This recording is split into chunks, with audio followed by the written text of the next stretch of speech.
నమస్తే అండి. Welcome to జేపీఎస్ఎన్ food vlogs అండి. ఇవాళ మన కిచెన్‌లో రెసిపీ వచ్చేసేసి ఫిష్ కర్రీ అండి. ఈ ఫిష్ కర్రీని చాలా డిఫరెంట్‌గా చేశాను. ఎందుకంటే ఈ రోజుల్లో చాలామంది ఇలాంటి కొత్త కొత్త రుచుల్ని కోరుకుంటున్నారండి. అలాంటి వారికి ఇదొక మంచి రెసిపీ అని చెప్పొచ్చు. ఎందుకంటే ఇందులో నేను యూజ్ చేసిన మసాలా అనేది చాలా డిఫరెంట్‌గా ఉంటుంది. అలాగే ఫిష్‌తో పాటు గ్రేవీ కూడా ఇంపార్టెంటే కదండీ! ఈ గ్రేవీ కోసం నేను యూజ్ చేసినటువంటి ఇంగ్రీడియెంట్స్‌ని డిఫరెంట్ పద్ధతిలో అంటే డిఫరెంట్ ప్రాసెస్‌లో యూజ్ చేశాను. కాబట్టి నా వీడియో మీరు ఎక్కడ కూడా స్కిప్ చేయకుండా ఎండ్ దాకా చూడండి. ఇప్పుడైతే ఈ రెసిపీకి కావాల్సినటువంటి ఇంగ్రీడియెంట్స్ అలాగే మేకింగ్ ప్రాసెస్ ఏంటనేది వీడియోలోకి వెళ్ళిపోయి చూద్దాము. ఫస్ట్ ఆఫ్ ఆల్ ఇక్కడ నేను ఒక పెద్ద చేపను తీసుకొని చిన్న చిన్న ముక్కలుగా అంటే పీసెస్‌గా కట్ చేపిచ్చేసుకున్నాను. అలాగే శుభ్రంగా కడుక్కొని తీసుకొచ్చానండి. ఇవన్నీ కూడా వెయింగ్‌లో వచ్చేసేసి 1 కేజీ అండి. వెంటనే ఈ ముక్కలన్నిటిని కూడా ఒక గిన్నెలోకి తీసుకుందాము. వీటిని మనం మ్యారినేట్ చేయాలండి. మ్యారినేషన్ కోసం నేను తీసుకున్న పౌడర్ మసాలాలు వచ్చేసి 1 స్పూన్ ఉప్పు, పావు స్పూన్ పసుపు, అలాగే 1 స్పూన్ కారము. మనం ఇక్కడ కొద్ది కొద్దిగానే వాడుతున్నామండి ఇంగ్రీడియెంట్స్. ఎందుకంటే గ్రేవీలో ఎక్స్ట్రాగా యాడ్ చేస్తాం కాబట్టి కొద్ది కొద్దిగా వేసుకోవాలి. నెక్స్ట్ 1 స్పూన్ వరకు అల్లం వెల్లుల్లి పేస్ట్ ఫ్రెష్‌గా నూరుకుందైతే టేస్ట్ చాలా బాగుంటుందండి. కాబట్టి ఎప్పుడు ఇలాగా కర్రీస్ చేసినా అల్లం వెల్లుల్లి పేస్ట్ ఫ్రెష్‌గా ఉండేటట్టు చూసుకోవాలి. అలాగా కలుపుకున్న తర్వాత 1 స్పూన్ ఆయిల్ వేసి ఆయిల్ కూడా ముక్కలకు పట్టేదాకా కలుపుకున్న తర్వాత మూత పెట్టుకొని ఒక 5 నిమిషాల పాటు నానబెట్టుకుందాము. ఈలోగా స్టవ్ వెలిగించుకొని ప్యాన్ పెట్టుకోవాలండి. ప్యాన్ హీట్ ఎక్కిన తర్వాత 1 స్పూన్ జీడిపప్పులు, 1 స్పూను పల్లీలు వేసుకొని ఫ్రై చేసుకోవాలి. వెంటనే 1 స్పూన్ దాకా సోంపు వేసుకొని ఫ్రై చేసుకున్న వెంటనే ఒక ప్లేట్లోకి తీసుకోవాలండి. ఇవి చల్లారుతూ ఉంటాయి. ఈలోగా మనం నానబెట్టుకున్నటువంటి చేప ముక్కల్లోకి ఒక 3 స్పూన్ల వరకు నిమ్మరసం వేసుకోవాలి. ఈ నిమ్మరసం కూడా ముక్కలకి బాగా పట్టించుకోవాలండి. అప్పుడే టేస్ట్ అనేది చాలా బాగుంటుంది. నెక్స్ట్ ఇక్కడ మీరు చూస్తుంది వచ్చేసేసి చింతపండు వెయిట్లో వచ్చేసేసి 50 గ్రామ్స్ అండి. దీన్ని మనము నానబెట్టుకుందాము. ఈలోగా 2 పెద్ద ఉల్లిపాయలు సన్నగా పొడుగ్గా తరుక్కోవాలి. అలాగే 4, 5 పచ్చిమిరపకాయలు చీలికలుగా చేసుకొని ఒక పక్కన పెట్టుకుందాము. పచ్చిమిరపకాయలు అయితే మనం ఇప్పుడు యూజ్ చేయమండి. అది లాస్ట్‌లో యూజ్ చేస్తాము. ఇప్పుడైతే స్టవ్ వెలిగించుకొని ప్యాన్ పెట్టుకొని దాంట్లో ఒక 3 స్పూన్ల వరకు ఆయిల్ వేసుకొని మనం సన్నగా తరుక్కున్నటువంటి ఉల్లిపాయ ముక్కలు వేసుకొని ఫ్రై చేసుకుందాము. ఈ ఉల్లిపాయ ముక్కలు కలర్ మారేంత వరకు కూడా ఫ్రై చేస్తూనే ఉండాలి. ఈలోగా మనకి జీడిపప్పు, పల్లీలు, సోంపు ఫ్రై చేసుకున్నాం కదండీ! అవి చల్లారిపోయినాయి. జార్‌లోకి తీసేసుకుందాము. నెక్స్ట్ గ్రైండ్ చేసే ముందు 1-3 స్పూన్ల వరకు డెసికేటెడ్ కోకోనట్ పౌడర్ వేసుకోవాలి. అలాగే 1 అంగుళం వరకు చెక్క, 2 లవంగాలు వేసుకొని వీడియోలో చూపించిన రీతిగా మెత్తటి పేస్ట్ లాగా గ్రైండ్ చేసుకోవాలి. అప్పుడే టేస్ట్ అనేది చాలా బాగుంటుంది. నెక్స్ట్ ఇక్కడ చూస్తున్నారు కదా, ఉల్లిపాయలు కూడా కలర్ మారిపోయినాయండి. ఒక 2 నిమిషాల పాటు ఫ్రై చేసుకుందాము. ఇలా ఫ్రై చేసుకున్న ఈ ఉల్లిపాయలని స్టవ్ ఆపేసుకుందామండి. చల్లారడానికి పెట్టుకుందాము. ఈలోగా మన జార్‌లో గ్రైండ్ చేసి పెట్టుకున్నటువంటి జీడిపప్పు, పల్లీల పేస్ట్‌ని ఒక కప్‌లోకి తీసేసుకుందాము. వెంటనే ఇక్కడ మనం ఫ్రై చేసి పెట్టుకున్నాం కదండీ, ఉల్లిపాయలు కూడా చల్లారిపోయినాయి. వాటిని జార్‌లోకి తీసేసుకొని మెత్తటి పేస్ట్ లాగా చేసుకుందాము. ఈలోగా ఇక్కడ ఒక చిన్న రిక్వెస్ట్ అండి. నా ఛానల్‌లో నేను పోస్ట్ చేస్తున్న ఈ రెసిపీస్ కనుక మీకు నచ్చినట్లయితే నా ఛానల్‌ని సబ్స్క్రైబ్ చేసుకొని నన్ను సపోర్ట్ చేయవలసిందిగా రిక్వెస్ట్ చేస్తున్నాను.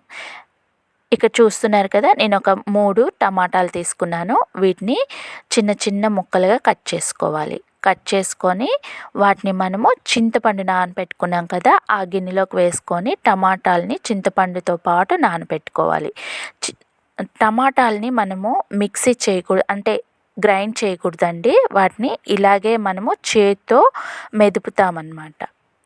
నెక్స్ట్ ఉల్లిపాయ పేస్ట్ కూడా రెడీగా ఉంది.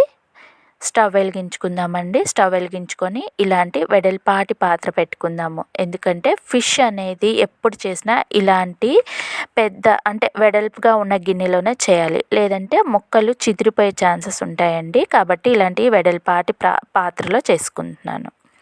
నెక్స్ట్ ఈ గిన్నె హీట్ ఎక్కిన తర్వాత ఒక 3 స్పూన్ల దాకా ఆయిల్ వేసుకొని అందులోకి 1 స్పూన్ వరకు అల్లం వెల్లుల్లి పేస్టు, పచ్చిమిరపకాయలు వేసుకొని ఫ్రై చేసుకున్నాక మనం గ్రైండ్ చేసి పెట్టుకున్నటువంటి ఉల్లిపాయ పేస్ట్ వేసుకొని నూనెలోకి బాగా కలిసేదాకా కలుపుకోవాలి. ఎందుకంటే ఉల్లిపాయలు మనము ఆల్రెడీ ఆయిల్లో ఫ్రై చేసుకున్నాము. నెక్స్ట్ అవన్నీ కూడా కలిసిన వెంటనే ఉప్పు, కారం, పసుపు, ధనియాల పొడి, జీలకర్ర పొడి వేసుకోవాలండి. ఇక్కడ చూస్తున్నారు కదా, మనం నానబెట్టుకున్నటువంటి టమాటాలు అలాగే చింతపండుని చేత్తోనే మెదుపుకోవాలి, మెత్తగా చేసుకోవాలండి. దానిలో నుంచి వచ్చిన రసమే ఇది.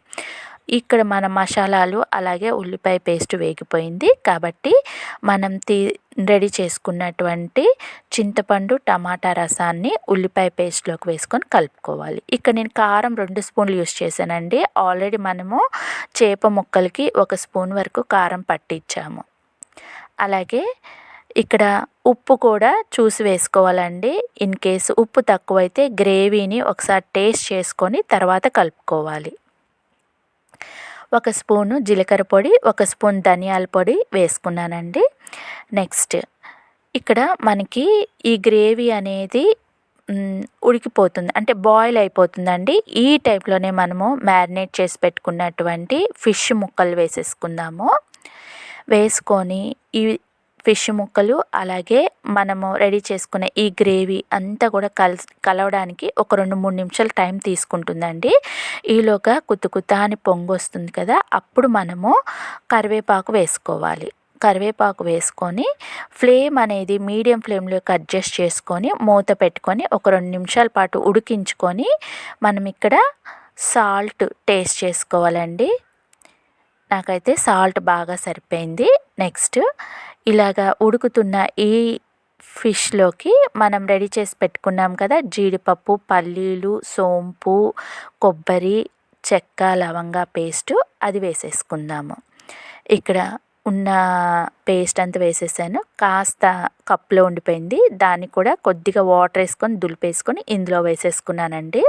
ఇంకో విషయం ఏంటంటే, ఎప్పుడైనా సరే మనం చేపల కూర చేస్తున్నామంటే ఒకసారి చేపలు గ్రేవీలోకి దించిన తర్వాత మనము గెంట పెట్టి కలపకూడదు. అలా కలిపితే ముక్కలన్నీ చిదిరిపోతాయండి. ఇక్కడ వీడియోలో నేను చూపిస్తున్న రీతిగా ఒక క్లాత్తో గిన్నెను మాత్రమే కుదపాలండి, అప్పుడే ముక్కలు చిదిరిపోకుండా ఉంటాయి. మనం వేసుకున్న జీడిపప్పు పేస్ట్ ఉడికిపోతుందండి. ఉడికిపోతుందంటే పైన పొంగు వస్తుంది, అదే ఉడుకుతుంది అని సూచన. ఇలా వచ్చిన ఈ పొంగు కూడా ఆయిల్లో కలిసిపోవాలండి. ఆయిల్లో కలిసిపోయి ఆ పొంగు అనేది రావటం ఆగిపోవాలి. అప్పుడే జీడిపప్పు పేస్ట్ అనేది ఉడికిందని మనకి తెలుస్తుంది. వెంటనే సన్నగా తరుక్కున్నటువంటి కొత్తిమీర వేసుకోవాలండి. కొత్తిమీర వేసుకొని 1 నిమిషం పాటు ఉడికించుకుంటే మనకి చేపల కూర అనేది రెడీ అయిపోతుంది. చాలా అంటే చాలా టేస్టీగా ఉంటుందండి. ఒకసారి మీరు కూడా ఇంట్లో ట్రై చేసి చూడండి, మీకు తప్పక నచ్చుతుందండి. ఈరోజు ఈ ఫిష్ కర్రీ నేను వైట్ రైస్తో ట్రై చేశాను. టేస్ట్ అయితే అదిరిపోయింది. మీరు కూడా ఒకసారి ట్రై చేయండి. మీకు ఎలా కుదిరింది అనేది కామెంట్ సెక్షన్లో నాకు కామెంట్ పెట్టండి. ఎందుకంటే కామెంట్ అనేది నాకు ఎంకరేజ్మెంట్గా ఉంటుంది. ఇన్ కేస్ ఎవరైనా సబ్స్క్రైబ్ చేసుకోకపోతే ప్లీజ్ నా ఛానల్ని సబ్స్క్రైబ్ చేసుకొని నన్ను సపోర్ట్ చేయండి. ఓకేనండి, మరో మంచి వీడియోతో మళ్ళీ మీ ముందుకు వచ్చేస్తాను. అంతవరకు టేక్ కేర్, బాయ్.